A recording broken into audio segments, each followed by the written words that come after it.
दी print के YouTube channel को subscribe करें और ताज़ा अपडेट्स पाने के लिए बेल आइकन दबाएं।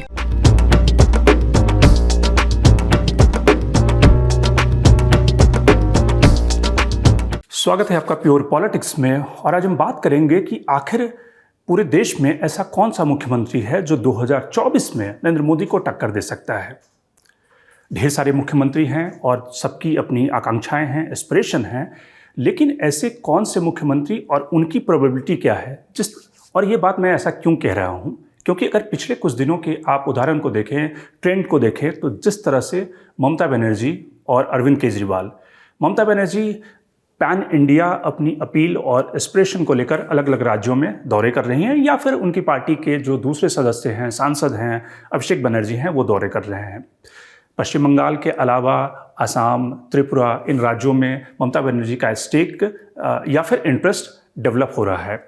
दूसरे मुख्यमंत्री अरविंद केजरीवाल हैं, जो पंजाब में पहले से हैं, अब उत्तराखंड की तैयारी है, गोवा में भी वो अपना फुटप्रिंट बढ़ाना चाहते हैं, यूपी में संजय सिंह पहले से लगे हुए हैं।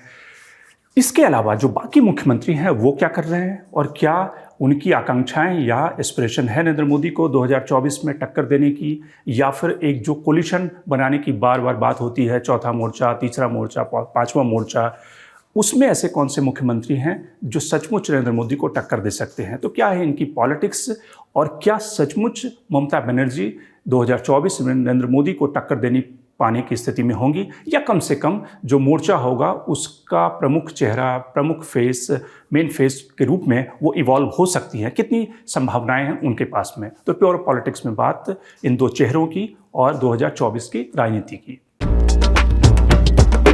तो सबसे पहले शुरुआत करते हैं कि जिस तरह से दोनों नेताओं की, यानी कि ममता बनर्जी और अरविंद केजरीवाल की एक्टिविटी हाल के दिनों में बढ़ी है। अगर आप देखें कि जिस तरह से अभिषेक बनर्जी की लगातार यात्राएं त्रिपुरा में हो रही है, आसाम में उन्होंने कांग्रेस के एक प्रमुख नेता को अपनी पार्टी में लिया है, राज्यसभा का कैंडिडेचर भी उन्हें दे दिया है।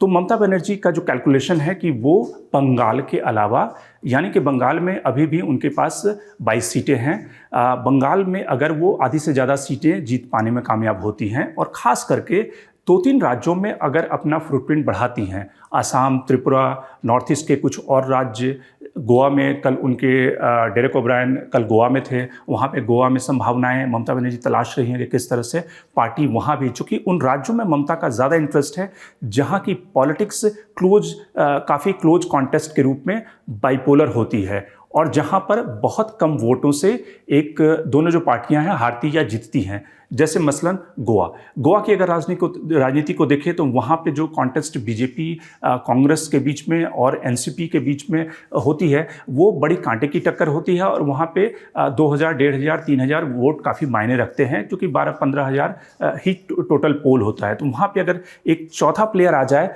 तो वो कहीं ना कहीं या तो कांग्रेस की संभावना को खत्म कर सकता है, या फिर बीजेपी की संभावना को कम कर सकता है, क्योंकि अगर वो 500, 1000, 2000 वोट भी काट सके, उसमें डेंट लगा सके। तो ममता बनर्जी गोवा में संभावनाएं तलाश रही है। ममता बनर्जी त्रिपुरा में संभावनाएं तलाश रही हैं, क्योंकि त्रिपुरा जो बेसिकली है बंगाली डोमिनेटेड स्टेट है, वहाँ का जो कल्चर है पश्चिम बंगाल से मिलता जुलता है, और वहाँ पर अभिषेक बनर्जी काफ़ी मेहनत कर रहे हैं। संगीता देव को जो लिया गया है वो भी वहाँ पे मेहनत कर रही हैं। आसाम में ममता बनर्जी चाहती हैं कि उनकी जो पार्टी का ग्राफ है वो बढ़े। तो ममता बनर्जी पूरी तरह से कोशिश कर रही है कि पैन इंडिया उनकी पार्टी का ग्राफ बढ़े, और वो अगर 50 सीटों के आसपास उनकी किटी में हो तो वो कहीं ना कहीं क्लेम कर सकती हैं कि वो अपोजिशन का जो धड़ा है, अपोजिशन का जो कोलिशन है, उसका वो नेतृत्व करेंगी। दूसरे जो अभिनायक या दूसरे जो नेता हैं इस पूरे गेम में, वो हैं अरविंद केजरीवाल। अब केजरीवाल के साथ समस्या है कि केजरीवाल तो वैसे राज्य का प्रतिनिधित्व कर रहे हैं जहां पे कुल मिलाकर 7 ही सीट है। अब 7 सीट में अगर कोई पार्टी 5 सीट पे जीत ले तो वो कैसे उस कोलिशन में एक प्रमुख दावेदार बन सकता है। लेकिन उनके पास पंजाब भी है, जहां पर आपका ग्राफ पिछले दिनों में, पिछले विधानसभा चुनाव में वो अपोजिशन की पार्टी बनी थी, लेकिन लोकसभा चुनाव में बहुत कुछ खासा प्रदर्शन नहीं रहा, और पिछले कई सालों से आप वहाँ पे कोशिश कर रही है। इस बार उम्मीद है आपको कि जिस तरह की वहाँ पे एक एंटी इनकम्बेंसी दिख रही है, उसमें कहीं आपके हाथ में सितारा मिल जाए, या फिर आप कहीं ना कहीं वहाँ पे जीत सकती है।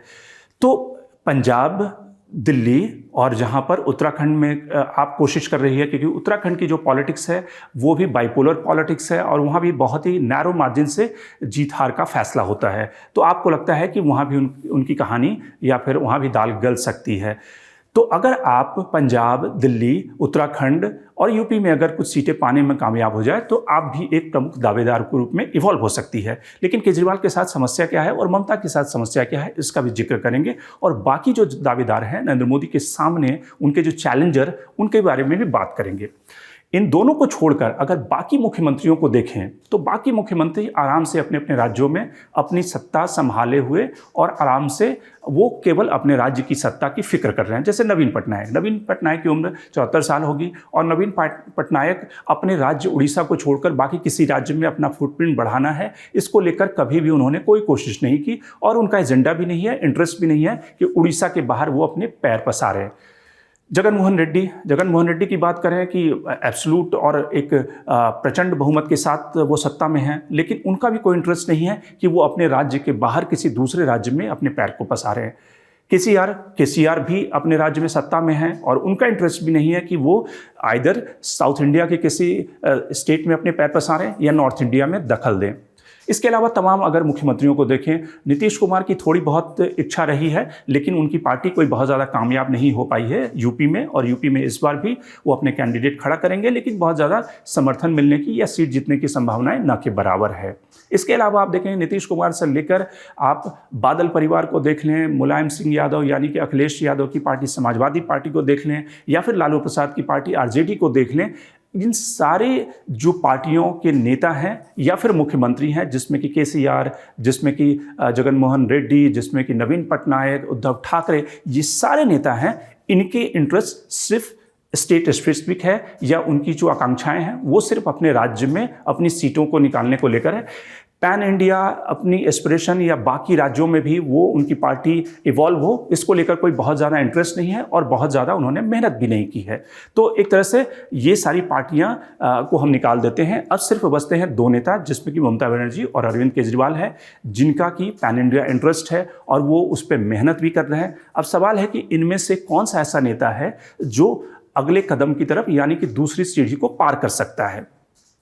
वैसे अगर देखें कि नेशनल पॉलिटिक्स के हिसाब से और नेशनल पॉलिटिक्स के लिए ज़रूरी क्या होता है, नेशनल पॉलिटिक्स के लिए ज़रूरी है कि जो आप उत्तर भारत के राज्य हैं, उत्तर भारत के राज्यों में आपकी प्रेजेंस हो। सिर्फ आप एक स्टेट से या एक स्टेट को जीत करके 20-25 सीटें ला करके आप नरेंद्र मोदी को चैलेंज नहीं कर सकते या फिर विपक्ष के अलायंस के प्रमुख चेहरे के रूप में इवॉल्व नहीं हो सकते।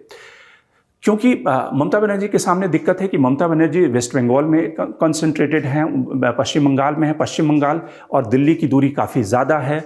अगर आपको एक पैन इंडिया चेहरा बनना है, पैन इंडिया फेस बनना है, तो उसके लिए ज़रूरी है कि दिल्ली या फिर नॉर्थ इंडिया की पॉलिटिक्स करने के लिए, जैसा कि बड़ा ही स्मार्टली प्रधानमंत्री नरेंद्र मोदी ने 2014 में किया था। वो चाहते तो गुजरात से सांसद हो सकते थे, गुजरात से उन्होंने चुनाव भी लड़ा था, लेकिन उन्होंने चुना वाराणसी को। यूपी जो पॉलिटिक्स जो कहीं ना कहीं कहा जाता है कि जहां से प्रधानमंत्री चुनकर आते हैं या फिर सत्ता का जो दरवाजा है वो यूपी से होकर गुजरता है, तो उन्होंने यूपी को क्यों चुना? वो इसलिए चुना क्योंकि उन्हें पता है कि अगर देश की राजनीति को करनी है, देश में राज करना है, तो आपको नॉर्थ इंडिया की पॉलिटिक्स करनी होगी, और इसलिए उन्होंने बनारस का चुनाव किया। तो ममता बनर्जी को भी अगर एक प्रोबेबल कैंडिडेट के रूप में इवॉल्व होना है 2024 के लिए, तो उन्हें पश्चिम बंगाल से निकलना होगा। ममता बनर्जी ये गिमिक कर सकती हैं कि वो किसी नॉर्थ इंडियन स्टेट से चुनाव लड़े ताकि उनकी पार्टी का प्रेजेंस उस स्टेट में बढ़े, और उसके लिए उन्हें मेहनत करनी होगी, उनकी पार्टी को मेहनत करनी होगी, चाहे यूपी हो या फिर यूपी के आसपास का कोई भी स्टेट हो सकता है। दूसरी ममता के सामने दिक्कत यह है कि पहला तो दिल्ली और कोलकाता के बीच में काफ़ी ज़्यादा दूरी है, उन्हें नॉर्थ इंडिया की पॉलिटिक्स करनी होगी। दूसरा, एक किसी भी नेशनल फेस के लिए ज़रूरी है कि वो मीडिया का अटेंशन और लगातार मुद्दों या फिर अपने ढंग से स्ट्रैटेजी बनाए और उस नैरेटिव को नेशनल मीडिया में लगातार पेश करे।